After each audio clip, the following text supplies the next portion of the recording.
Welcome on in, guys. Tobin here with you. Thanks for checking out the channel. Hope you're doing well out there. Shout through the heart, man. You know, my guy, Zack Seeler. Seeler it on up. He addressed the media yesterday as the Dolphins are in, some of their off-season plans, off-season workout. And he, had to address what everybody wanted to know. And that is, what is going to be like now that Salt and Pepper are broken up? No more Zac Brown band. No more crazy celebrations. No more Christian Wilkins making fun of him for his safety iPad. No more shenanigans between Zack Seeler and Christian Wilkins. And it's a big question. Zack Seeler, love the dude. The dude is an absolute grizzly bear on the field. He is a menace. He is a disruptor. But him and Christian Wilkins as a tandem last year were just incredible. And they basically took no plays off. Literally were out there all the time. And the durability that they showed and the destruction that they showed. And then the friendship that everybody got to see. So cool. And so Zack Seeler reveals that him and Mrs. Seeler, heartbroken that Christian Wilkins is no longer a Miami Dolphin, that he got paid. He said, quote, "Love playing with the guy, but it is great seeing him get paid and go somewhere else. He can make an impact over there." But it's got to feel like it is. It's like you're looking at, yeah, there was Christian, and the guy is like, it is going to be interesting to see who not only takes the production from Christian Wilkins, because that's a big part of it, right?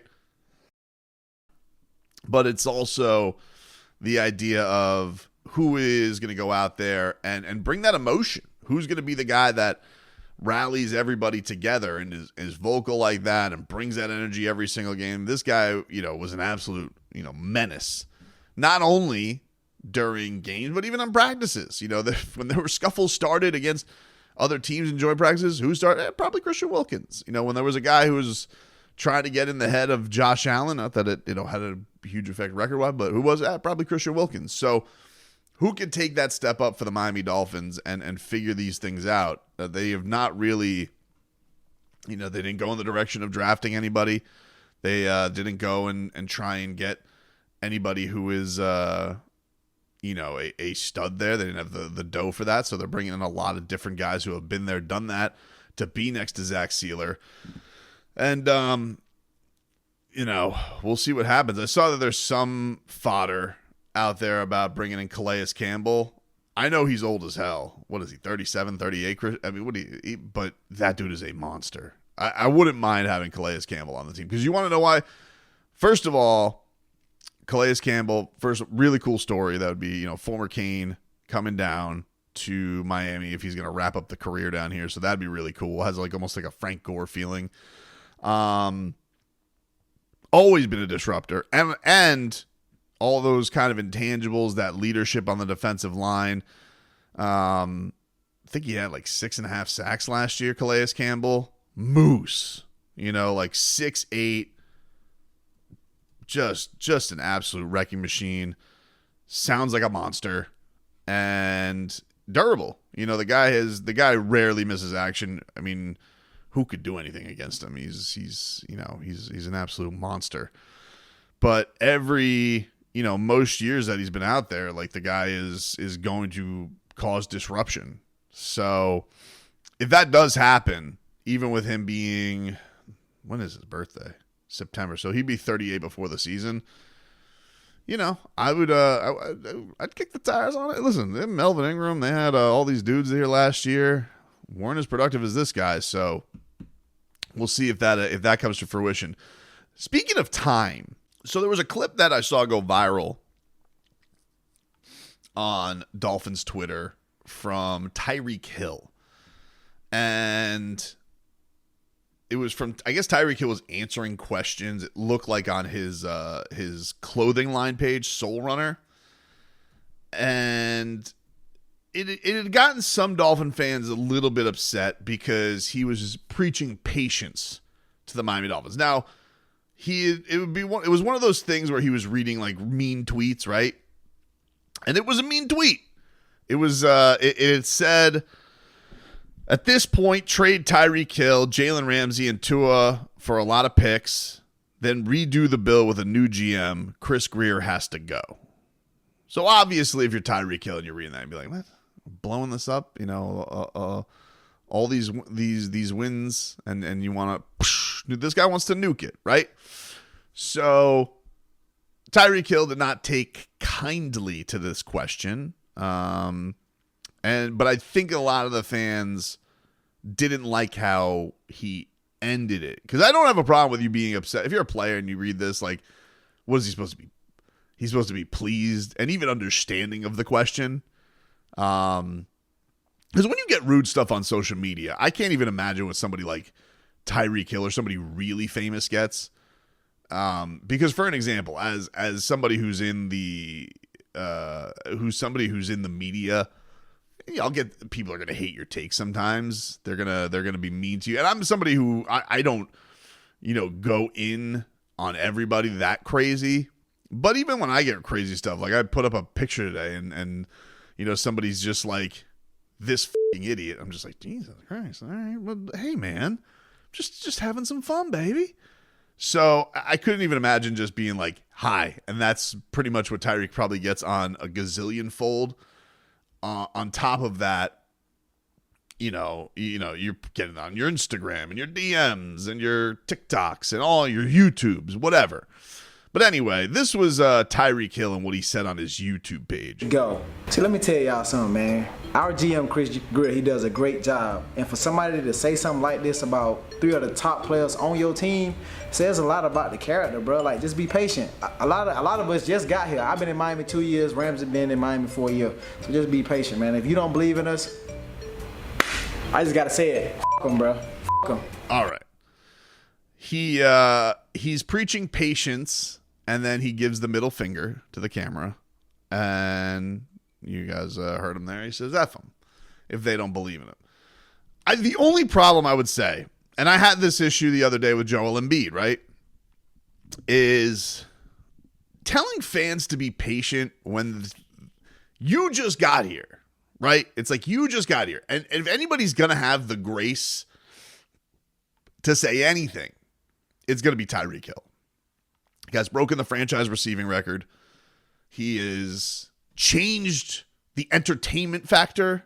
At least, we don't sit here, watch the Dolphins, and just be like, oh, fist bump for field goals.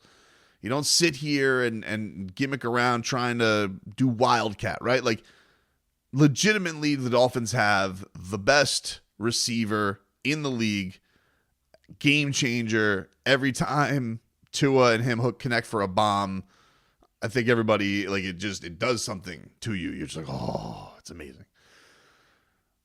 The one critique I'd say of Tyreek Hill is you can't tell fans who, and I know that, he's trying to put it within the perspective of himself, Tua, Jalen Ramsey. Jalen Ramsey's been here for a year. Tyreek's been here for 2 years. Tua's going on year 5. So, all right, fine. But this is a fan base that's been waiting 24 years for one playoff win. Not even a Super Bowl, all right? Not even a Super Bowl. One playoff win. And I think when you're coming from the perspective of Tyreek Hill or Jalen Ramsey, I don't know, I can't really speak to Tua, but those two guys have done a lot of playoff winning. Jalen Ramsey's been to conference championship in the AFC with the Jaguars. He is nearly got to the Super Bowl with them and won the Super Bowl with the Rams. Tyreek Hill, obviously, a lot of success in Kansas City, won the Super Bowl with Kansas City. So it's easy to sit back and tell the fans. This fan was very rude. I don't stand by this tweet by this fan. All right, just so we're clear, it's a jackass thing to tweet, but Tyreek Hill telling the fan base, or any fan base that's any part of the fan base that's frustrated and upset, and you've definitely felt it this offseason. I felt like the last 2 offseasons have been just nothing but goose season, can't wait for football and can't wait for it to get here. And, you're just excited for your Sundays again. This fan base, this summer, there's been a little bit more angst. There has. There's just been a little bit more, are they going to be able to do it? Can this coach really do it? Can Tua really do it? Can the receivers? Do we have enough tough guys?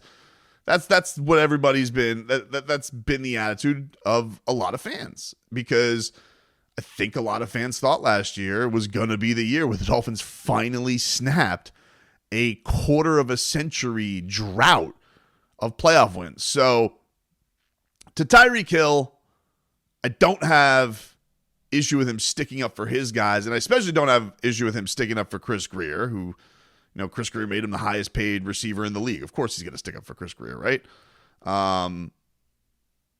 But telling the fan base to be patient is a misstep. And it's just like the other day with like Joel Embiid was telling his fans, he's like, well, I thought Philly was a sports town, and and the Knicks fan takes over. And it's like, that's just a miscalculation. It's maybe not a wrong thing to say. Nobody's saying you're completely in the wrong, but you're blaming the fans for your bad performance, or you're blaming the fans. So like, if you're telling the fans, the Miami Dolphin fan who last year was at one point in control of the 1 seed, they think they're going to be the 1 seed, they're going to host all the playoff games, then maybe the 2 seed. Okay, you're going to have an easier route. And you bottom out the way the Dolphins did last year, hitting them with hitting them with be patient. That's rough. He's got the credentials to do it. Nobody's played better than he has as a Miami Dolphin over the last couple of years, although, as people tell you, had some drops in some big spots. Was banged up, has played hurt with the Miami Dolphins. So you can't ever question Tyreek Hill's toughness. But telling a fan base that hasn't done the winning that he has in his career, tough look. If that's the case, if he's telling fans to be patient, hey, man, this has got to be the year. This has got to be the year where the waiting stops and he can catch up with the winning that the franchise that he's less been doing. Because they've gone and they haven't missed a beat since he's been gone. Back-to-back champs. So it's time to stop preaching patience and start, racking up some playoff wins.